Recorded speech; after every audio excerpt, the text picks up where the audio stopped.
Hai teman-teman, perkenalkan namaku Nur Fajrina Gasani.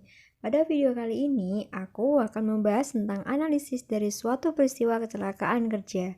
Kecelakaan kerja merupakan suatu kejadian yang tidak diduga yang mengacaukan proses aktivitas dan terdapat 4 faktor, yakni lingkungan, bahaya, peralatan, dan manusia.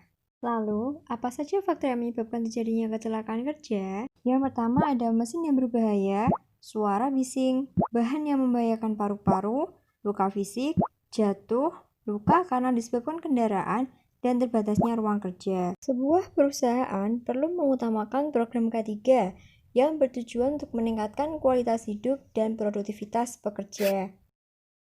Pada video tersebut, kita dapat melihat terdapat dua pekerja di bagian yang sama.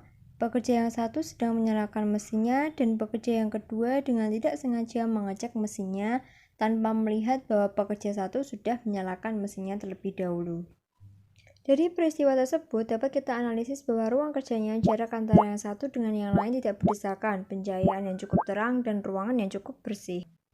Untuk cara kerjanya, pekerja bekerja dengan posisi berdiri dan berpindah tempat untuk mengecek yang lainnya. Peralatan kerjanya menggunakan mesin modern, seragam, penutup kepala, masker, sepatu, namun tidak menggunakan sarung tangan. Sesuai dengan teori domino, pekerja melakukan kecerobohan yang akan menimbulkan kecelakaan, tindakan tidak aman, dan kerugian dari berbagai pihak. Nah, mari kita lihat contoh peristiwa yang kedua. Dari contoh peristiwa tersebut dapat kita lihat bahwa terdapat pekerja yang terjatuh ketika berjalan di atas tabung di dalam mobil. Pekerja tersebut terjatuh tertimpa tabung yang sudah disusunnya. Dari analisis ruang kerjanya, pencahayaan di tempat kerja tersebut cukup terang.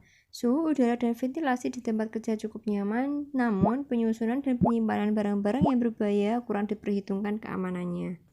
Untuk cara kerjanya, pekerja tersebut menyusun tabung di dalam mobil dengan posisi berdiri di atas tabung yang sudah disusunnya.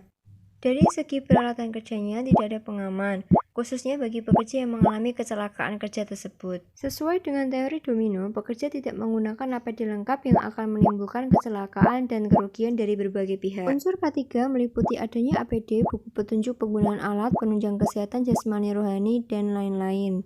Prinsip K3 meliputi aspek hygiene, aspek sanitasi, dan aspek lingkungan kerja. Terima kasih sudah menonton video ini. Tetap jaga jarak, gunakan masker, dan cuci tanganmu.